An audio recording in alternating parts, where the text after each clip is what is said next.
तर पहा बाळांनो, भाषेचे अलंकार. अलंकार म्हणजे काय? तर बघा, अलंकार या शब्दाचा अर्थ आपण दागिना म्हणतो. पण काव्याच्या मूळच्या भागाला म्हणजे किंवा काव्याला आपण जेव्हा शोभिवंत करतो, शोभेची भर घालतो, म्हणजेच काय करतो आपण, तर काही अर्थानं आपण सजवतो, काही शब्दांना आपण सजवतो वेगवेगळ्या शब्दांनी. तर या अलंकारांचे 2 प्रकार पडतात, शब्दालंकार आणि अर्थालंकार. ठीक आहे? तर शब्दालंकार आणि अर्थालंकारमध्ये बघत असताना आपल्याला पहिल्यांदा रूपक अलंकार म्हणजे काय बघायचं आहे. आता रूपक अलंकार ओळखायचा कसा? रूपक अलंकारांची एकूण उदाहरणं किती, काय आणि कसं लक्षात ठेवायचं, तर या संदर्भात पुढं बघा. रूपक अलंकार, उपमेय आणि उपमान. उपमेय आणि उपमान यात एकरूपता असते. मग कशी? उदाहरणातनं सांगते. उपमेय आणि उपमान यात एकरूपता असते. ते दोघं भिन्न नाहीत असं जाणवतं.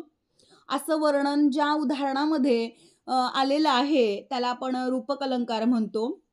म्हणजेच बघा, ऊठ पुरुषोत्तमा वाट पाहे रमा.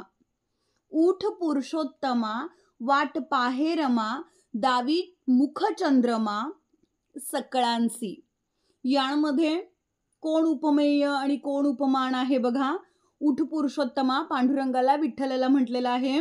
रमा रखमाई तुझी वाट पाहतीये ऊठ. मुख चंद्रमा. आता मुख चंद्रमा, मुख म्हणजे चेहरा आणि चंद्रमा म्हणजे आपल्याला माहितीये, म्हणजे चंद्राची उपमा मुखाला दिलेली आहे.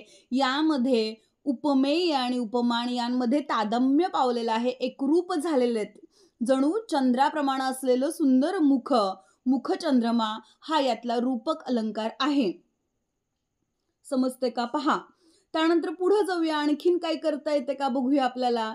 तर आणखीन एक उदाहरण सांगते की हे सारस्वतांचे गोड, तुम्हाची लाविले जी झाड, तरी अवधानामृते वाढ, शिंपोणी कीजे.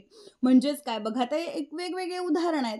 मग यांमध्ये आपण काय बघू शकतोय रे, तर एखाद्याच्या अवधानामृते, अवधान या शब्दाचा अर्थ लक्षाला म्हणजे आपल्या बुद्धिमत्तेला अमृताची जोड मिळते, म्हणजे बुद्धिमत्ता आणि अमृतामध्ये तादात्म्य पावलेलं आहे.